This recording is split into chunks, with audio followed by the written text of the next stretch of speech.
introduce you to the Grand Lady of the River. She's on your left. That's the Merchandise Mart. Merchandise Mart, we call her the Mart now. It was built in 1930, designed by Graham Anderson, Probst and White, built for the Marshall Field family, one of our founding retail families. After the Depression, they couldn't afford to keep her, so they sold her to one of the few families that had money after the Depression. Who bought her? Anybody want to take a guess? Who? You're right, sir. You're the only one that gets to ride back. All these people have to get off now. That's... this is an Art Deco building. Used to house furniture designers. Now houses incubator, internet labs. We're starting an internet service up.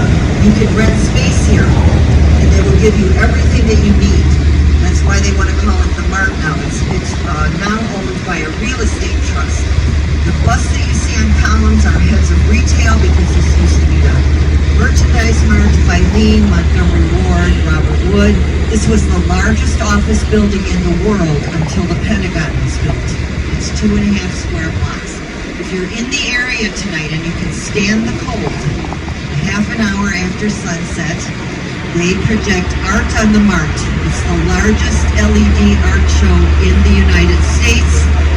It runs for about 15 minutes on a continuous loop. Get yourself a glass of wine in a plastic cup, come down here and watch art on the Mart. And on your left is Chicago School of Psychology, designed by Gustav Hauer, built in 1912. I guess they didn't have room for psychology. At the top, the crown was designed by Larry Booth in the 80s. You see the word dirt up there, D-I-R-T-T. It's a company that's been called the new environmental rock stars of new companies. They make repurposed furniture that has dual purposes, can be used in schools, can be used in hospitals. Their salespeople are called dirtbags, and that's the truth. And their computer system is the ICE system. Their computer techs are called ice cubes. They're quite an interesting company. Doing it right this time. Dirt. This is the Reed Murdock Center on your left, designed by George Nimmons and Fellows. Many consider this to be George Nimmons' best work. It was built in 1914. Buildings of that era have clocks at the top because the wristwatch hadn't been invented yet. This used to be a wholesale grocer, then it became a building that many Chicagoans have bad memories of, including my brother-in-law. It was the only place in the city that you could pay a traffic violation. So if you had a bad experience in traffic court, you might be like my brother-in-law and walk on the other side of the river and not even look at the building. On the right side of the boat, in the distance, the green building with the gleaming gold top is Carbide and Carbon. Built in 1929, designed by Burnham and Sons. It's an Art Deco building. The green is painted terracotta. The gold is painted terracotta with elements of 24-karat leaf gold. It somewhat resembles a champagne bottle, doesn't it? And it is the home of the new St. Jane Hotel. On your left, the scallop buildings are Marina Towers. Marina Towers were designed by Bertrand Goldberg. Remember Bertrand, no right angles in nature, no right angles in my architecture. These are condominiums built between 1957 and 1964. If you live here, your condo is pie-shaped. It starts out narrow and gets wider. The mechanicals come up through the middle of the building. Mr. Goldberg believed this building is like a tree. The mechanicals are the trunk. The condos are the branches of the tree. We also believe when you build in an urban setting, you build at a high density, so there's also trespassers, parking, and also balloons is located on height, groceries. If you're a Mies van der Rohe fan, this is your building on the left. The American Medical Association Plaza was designed by Mies van der Rohe, built in 1971. Classic Mies, black metal, flat roof, and the mullions, the metal that rises between the windows, is I-beam shaped. That is classic Mies van der Rohe. Also home to the Langham Hotel, which TripAdvisor calls one of the best hotels in the United States.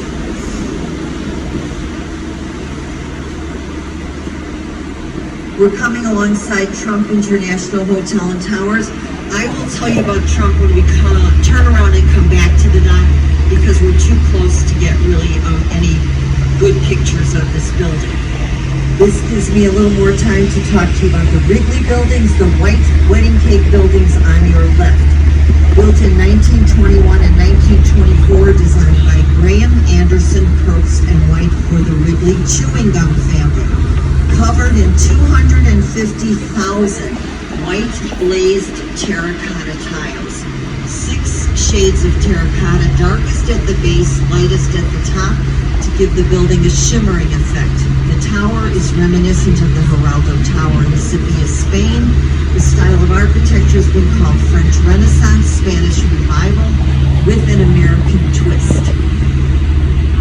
First building to have exterior lighting here in Chicago. Between the buildings, you'll see the Intercontinental Hotel with the gold onion at the top. Built in 1929, designed by Walter Rush. The Tribune Tower is on your left, the building with the scaffolding at the top. That was built in 1925, designed by Howell and Woods.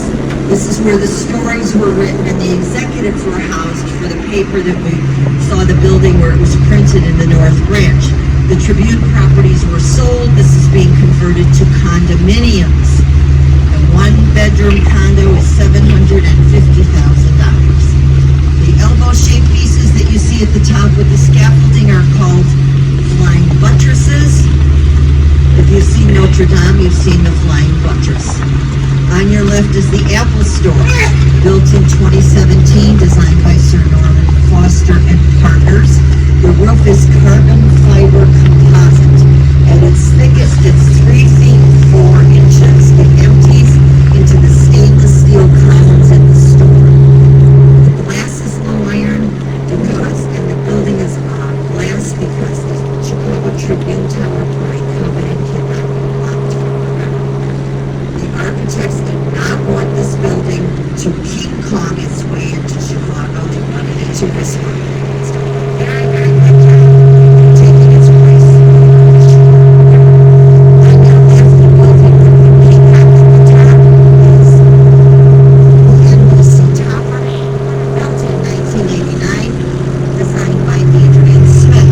Now, he knew it would be compared to the Chicago Tribune Tower, so he included flying buttresses, those elbow-shaped pieces at the top. But in this case, they support the building. In the Tribune Tower, the flying buttresses are purely decorative.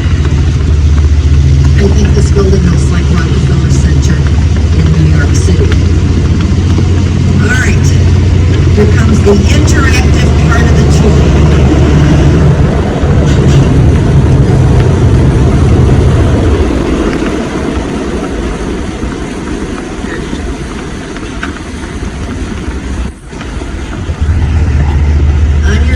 The Sheridan Chicago Hotel and Towers, built in 1992, designed by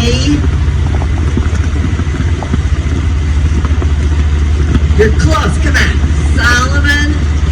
Thank you very much. Give yourselves a hand. All right. Now there's more. We do more interactive things. Yes. Now, this is a large convention hotel. It has the largest ballroom in Chicago. So if that person you proposed to at the beginning of this tour in the cupola said yes, you can invite 3,200 of your closest friends to join you at the Sheridan Chicago Hotel. On your left, this is the Nicholas J. Melis Memorial Fountain coming up. It's shut down for the winter, but it was designed by Dirk Lohan.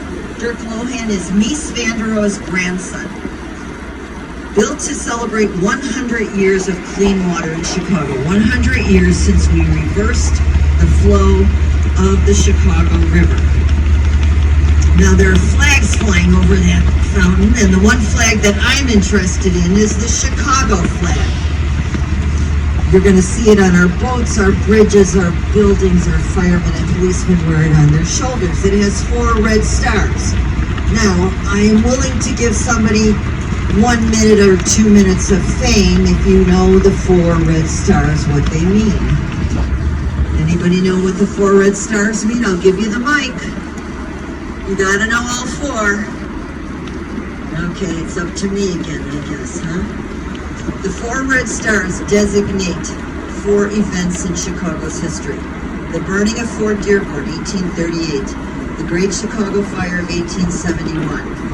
The Columbian Exposition of 1893. And the World's Fair of 1933.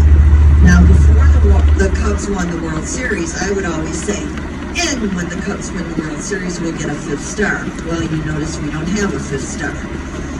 Mayor Emanuel stopped taking my calls. He went out of office. I have to start working on being a Lightfoot now. On your left, the black building shining in the sunlight there is Lake Point Towers. Designed by Shipwright and Heinrich, built in 1968. They were very young architects when they designed this building. First drawings for the building show it in the shape of a 4-leaf clover. If you look at it, it's not a 4-leaf clover, it's a large Y or a 3-leaf clover.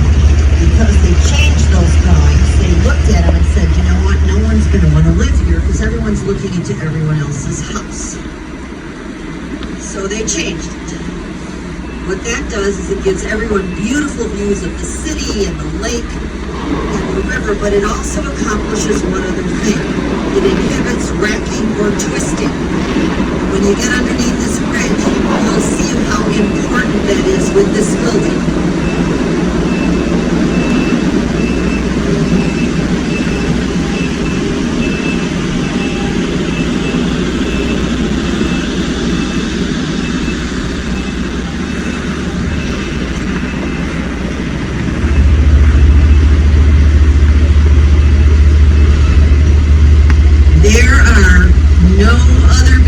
Nor will there be other buildings to block the wind, to protect this building from the wind.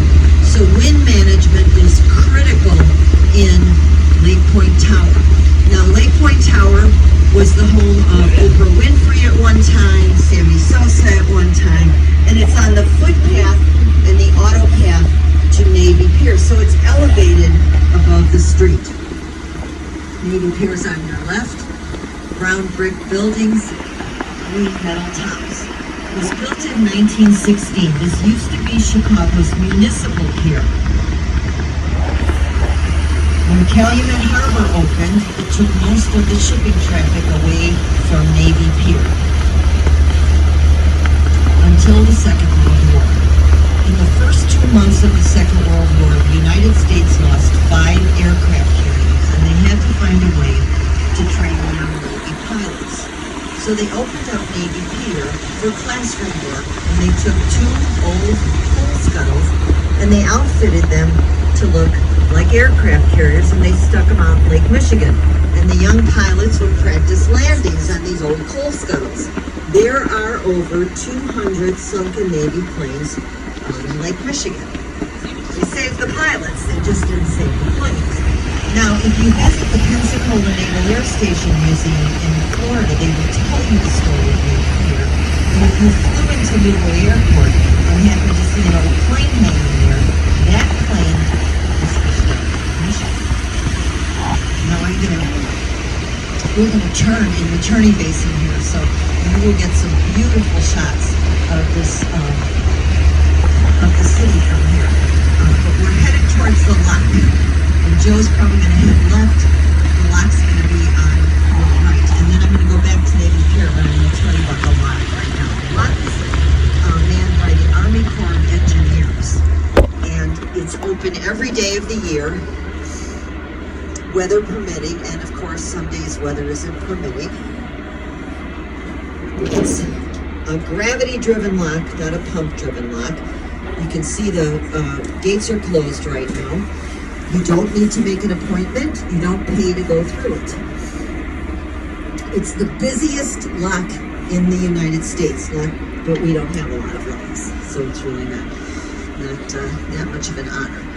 And it's not busy because of commercial traffic. It's busy because of pleasure boaters. There's a pecking order. The way you go into the lock, a barge goes first, we go second, and the small little boats would go third. Now, the most amusing thing is to watch the small boats try to figure out where they belong.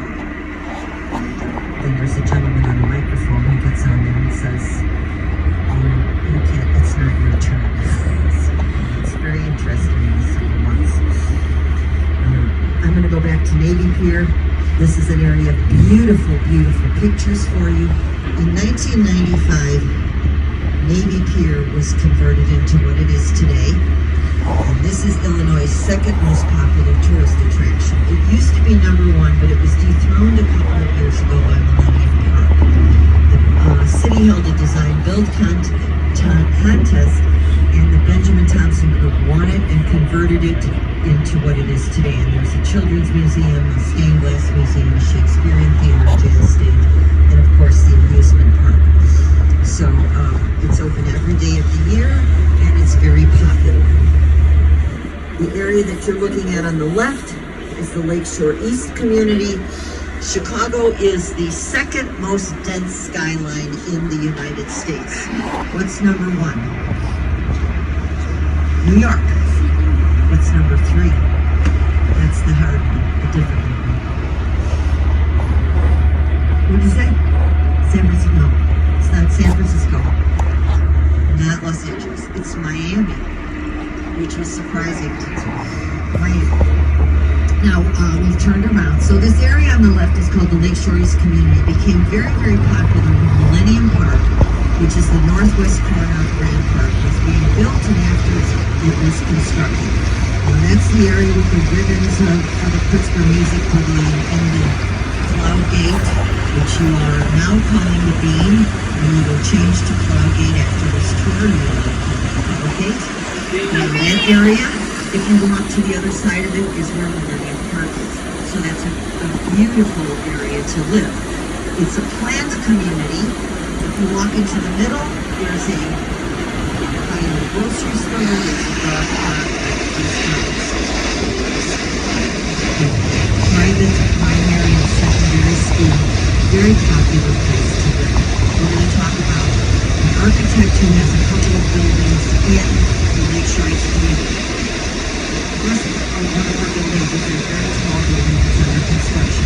And that is this guy. The architect is Jeannie Gay of Studio A. This will become Chicago's third tallest building and will be completed in 2020. It is condominiums at the top and hotel at the base. The building is based on, here's more interaction, the building is based on a frustum. Who knows what a frustum is? No one knows. I didn't know. I had to corner one of my friends who's an AP geometry teacher and say, what is a frustum? A frustum is a pyramid that they cut a small top. So if you look at the building,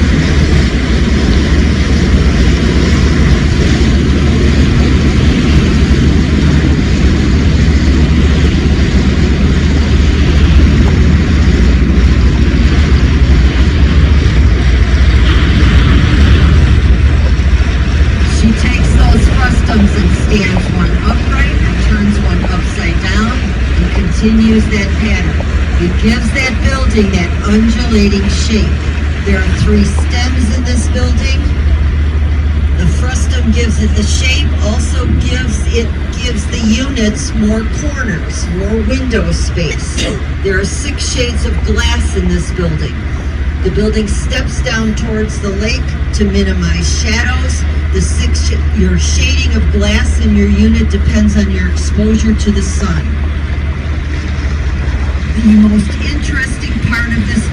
is its wind management. The condominiums from floor 72 to the top are one full floor, 5,000 square feet. So where do you live? I live at Vista. What's your address? 72, 73.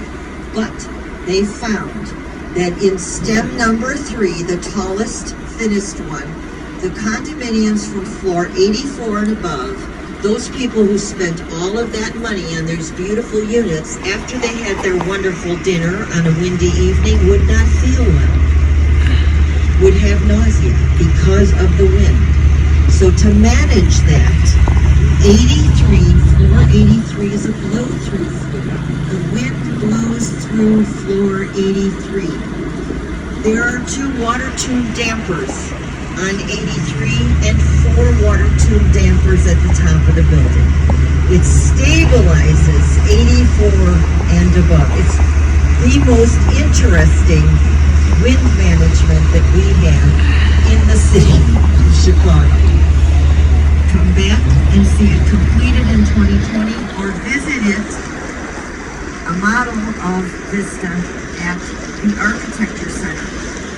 You get discounted admission with your ticket. It's a $12 admission. You either have paid $5 or you can pay $5 with your river tour and visit the Architecture Center. And I'll show you the building when we get back to the dock. Vista, that concrete area that you see protruding is the amenities for the hotel. They call that the ice cube. The first 11 stories of the building will be a hotel. Now, as we come between these buildings here, you'll see Jeannie Gang's first design in the Lakeshore East community, a building with the wavy balconies. That's Aqua. Aqua was built in 2009. It received the Emporis Award for Tall Buildings. She received the MacArthur Genius Award. The top of the building is condominiums. The next floors are apartments. Below that is the first Radisson Blu Hotel in the United States, and below that is retail space. It's a Gold LEED certified building. She also received the award. She will redesign Terminal 2 at O'Hare Airport. So that terminal is going to be taken down and will be replaced by Jeannie Gang design. We're very, very fortunate that we have Jeannie Gang. She has offices all over, but this is her main headquarters. Very fortunate.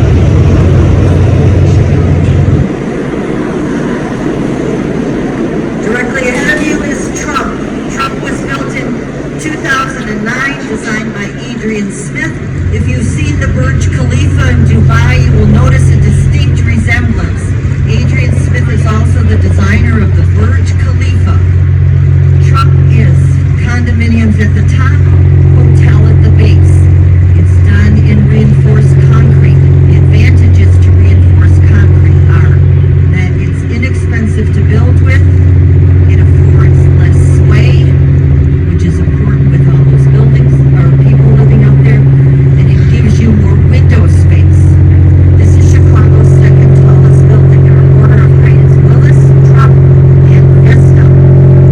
Adrian Smith is a contextualist, which means he's very cognizant of his neighbors and about his challenge, dropping this mammoth building into the docking area that we're coming back into with all these landmark buildings. He did a very, very good job. Now, if we're going to visit the Chicago Architecture Center, on the left in this black building here, round brick building, the black building next to it is the Chicago Architecture Center. It's a beautiful, beautiful experience. We've only been there a little bit over a year. There's a model of the city with 4,500 buildings that were done on a 3D printer. So you go to the second floor, there's models of skyscrapers from around the world. The Jeddah Tower, the Chrysler Building in New York. Well worth seeing. You get it for $5 and your ticket is good for 7 days, I believe. So it's well worth seeing. Now we're going to move back to the dock. They always ask me to ask you to please stay seated while we dock until Joe tells us that it's okay to leave the boat. I end my tours with a quote. I just combined 2 words there. I end my tours with a quote.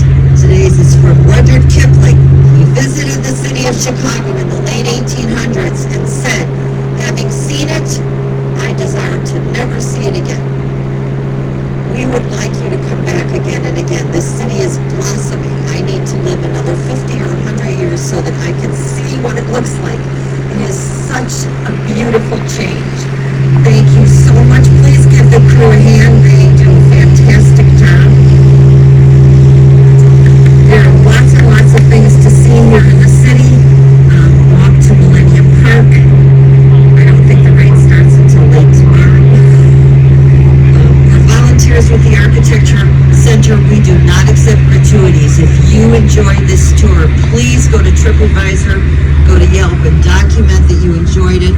It brings more business to this not-for-profit that I am privileged to be a part of. Thank you so much. It's a lot colder to sit in those chairs than it is for me because I get to pace a little bit. So I really, really appreciate the fact that you weathered the weather and stayed up here with me. Thank you so much, and please enjoy the city. It's an absolutely beautiful, beautiful city to see. And just bundle up and stay warm, but please enjoy the city. And go down to the roastery, and now that you all know who the architect is for the roastery. Have a wonderful, wonderful time. But you can't get off until Joe lets you off. How was that, Ryan? I can barely see your nose. Half us give us a moment to get a game plan ready. Did you love the cruise? It's ready. Was it interesting? Well, just disembarking the boat. Thank you for joining us during with the weather. Just freezing. People like you keep us employed November. Having a wonderful. Sarah, did you like the cruise? Yeah. Yeah, you cold? Did Daddy keep you warm? Yeah, and I'm tired. You're tired. Okay. Is that good, Daddy? Neither can I. Let's go.